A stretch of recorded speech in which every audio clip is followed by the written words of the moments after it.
Hey, what's going on, guys? Welcome to another edition of the Fightful Wrestling Weekly, brought to you by the folks at Fightful.com.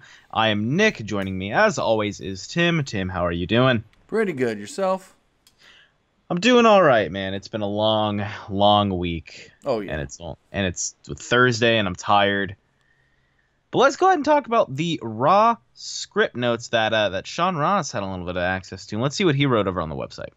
All right, so Sean writes that I posted this week WWE's Raw script for free over on FightfulSelect.com.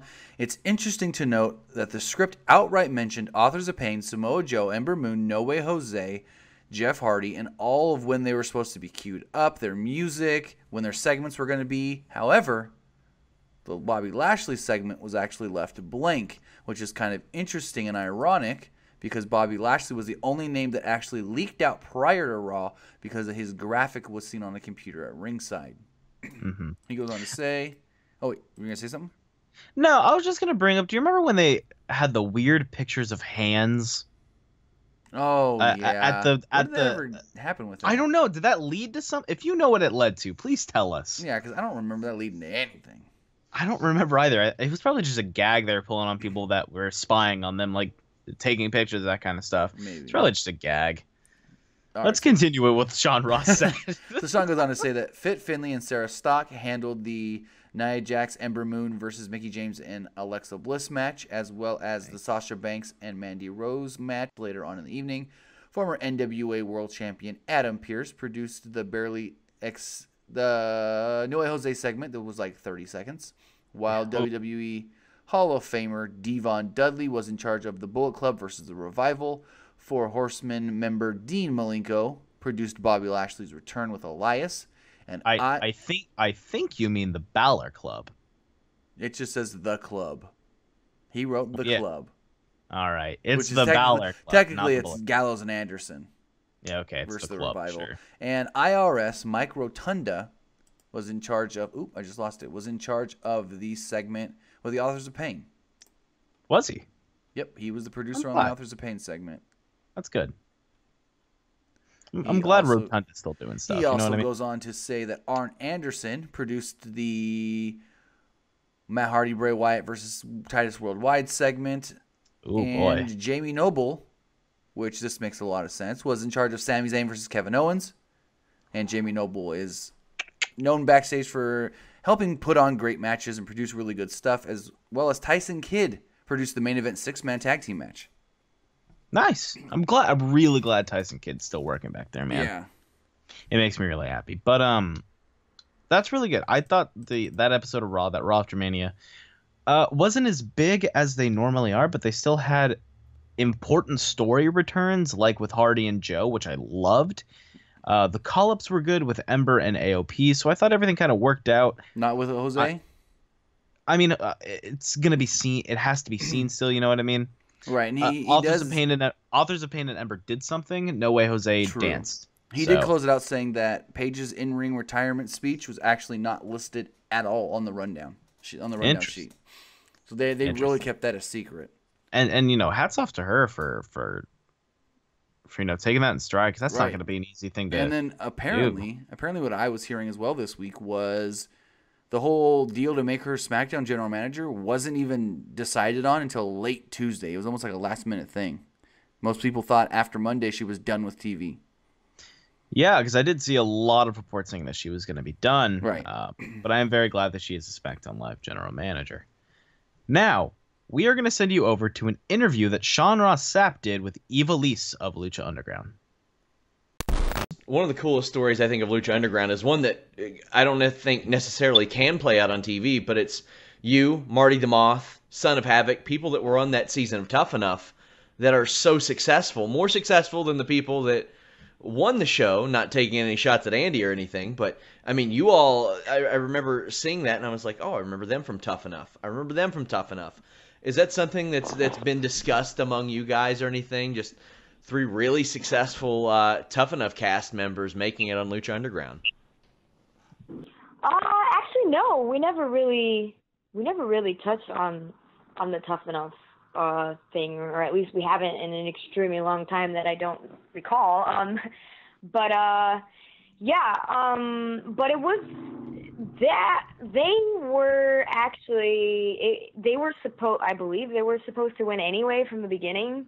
Andy and Christina, they both had WWE contracts before the whole competition anyway, so that kind of, you know, says a lot about itself. How did you feel about that? Then I wasn't, you know, it was kind of frustrating to kind of not fully understand what was going on, but then afterwards, like, oh, gotcha. Okay, so all of that was nothing. But I then didn't even pay attention to that. I said, well, regardless if it was fixed or not, you know, in an entertainment aspect or whatever the hell, regardless, it's still an opportunity that I intend to not waste any bit at all. So every chance I got when I was in the, you know, any chance I got through the show that I was at WWE or anything like that, to get the context that I needed to get, and I was like on that throughout the whole thing, and I was actually the only one who actually got signed that didn't already have contracts, because Arion also had a contract secured before the competition even happened. So I ended up being the only one who got a contract that didn't already have a contract from that particular competition. How did you feel during the infamous line, the Melina versus Alicia Fox line that Stone Cold Steve Austin reacted to? What was your reaction to that? I don't know. I mean, I guess it was kind of funny, but I didn't take insult because she didn't know better. She didn't know anything about the business. So in your head, were you just like, oh, that was a bad move? Of course. Of course, that's what made it funny, but, you know, at the same time, I wasn't, like, all over, like, attacking her for it. Well, I mean, for you, that would have probably been a good thing on the show. So, because she didn't last too long after that. And if you want to see the entire Ivelisse interview with Sean Ross Sapp, head over to Fightful.com. Now, you'd think Ring of Honor would have a good streaming service, right?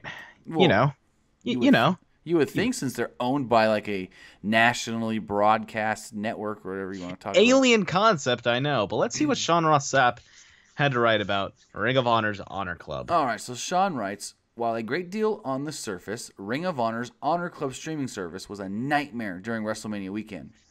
Emphasis on nightmare. Oh, yeah. There were constant buffering issues, both live and on demand, and multiple people within Ring of Honor told me that they saw it as an embarrassment.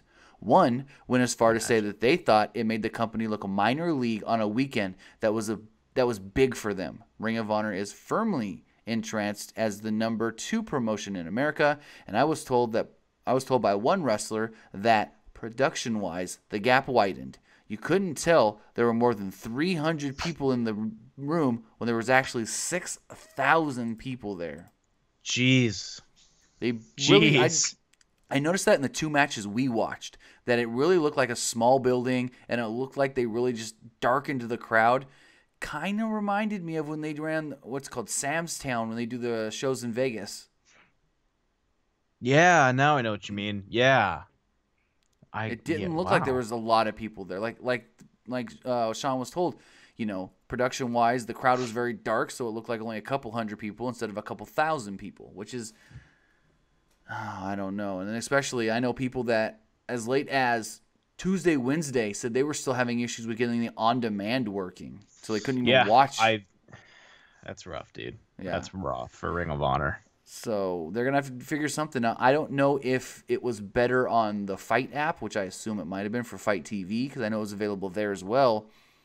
So, but the thing with the whole Honor Club service is you pay their monthly fee, you get every pay-per-view at a discount, and they're going to be airing certain live events and stuff here as well that aren't normally televised. But if people are going to be on there and be like, hey, the shit won't even stream and run properly, I'm not going to pay for it, that can hurt them.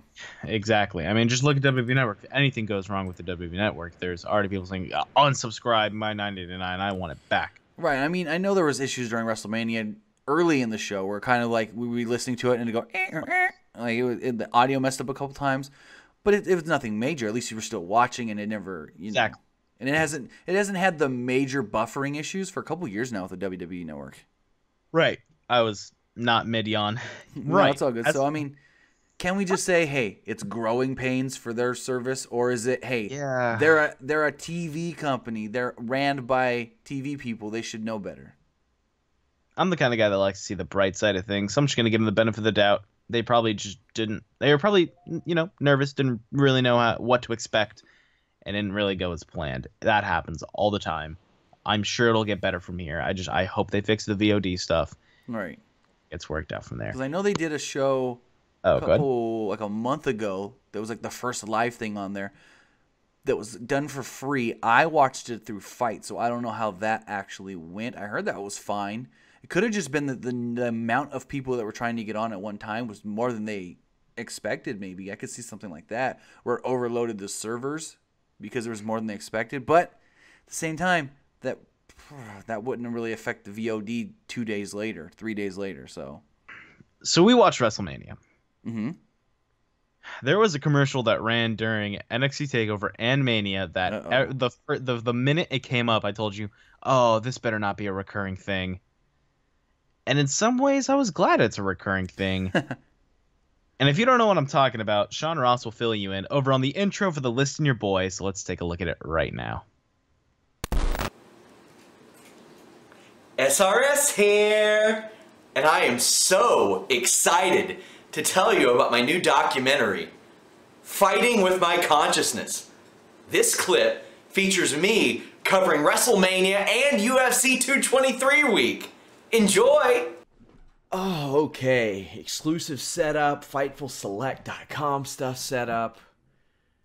Pat's here, Andrew's here. We're good to go for WrestleMania week. Smooth sailing, I would expect. Busy, but smooth sailing. Hey, man, you want to grab some lunch? I might have some free time. Yeah, things are going pretty smooth. Oh. Oh, no. Oh, no. Well, now that all that craziness with Conor McGregor's out of the way, I think we'll be all right. Max Holloway's out? Paul Felder? They won't let him fight? Ally Aquinta? They won't pay Anthony Pettis? Well, it's weigh-in day. Long night last night, but it's UFC and NXT. How bad could it be? Why are there so many shows at once? WrestleMania Day. We're finally here. Let's strap in. Yeah.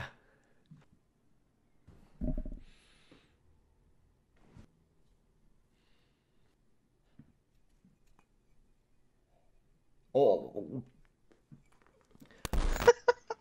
And if you guys do want to see the entire list in your boy, head over to Fightful.com or right here on Pro Wrestling Unlimited. Now, last Saturday, NXT TakeOver New Orleans, probably one of the greatest multi-man ladder matches in WWE, with Adam Cole winning the new North American Championship, even though I hold the real one. He just has like a toy one. It's, poor him. I hold the real one. Oh, Sean, Lord. Answer your phone, answer your DMs. I'm willing to fight you. But let's see what Sean Ross Sapp had to write about the ladder match itself. All right. So Sean writes, as first revealed on FightfulSelect.com, this weekend, the 6 participants got help from both Shawn Michaels and Michael Hayes in producing this match. The wrestlers involved were heavily influential in pitching spots that would take place. Shawn Michaels is one of the early innovators in the ladder match in WWE, having experience against Bret Hart, Razor Ramon, Goldust, Triple H with ladders in the ring. His WrestleMania 10 match with Razor Ramon was long considered among the best gimmick matches of all time and a highlight of that year's show.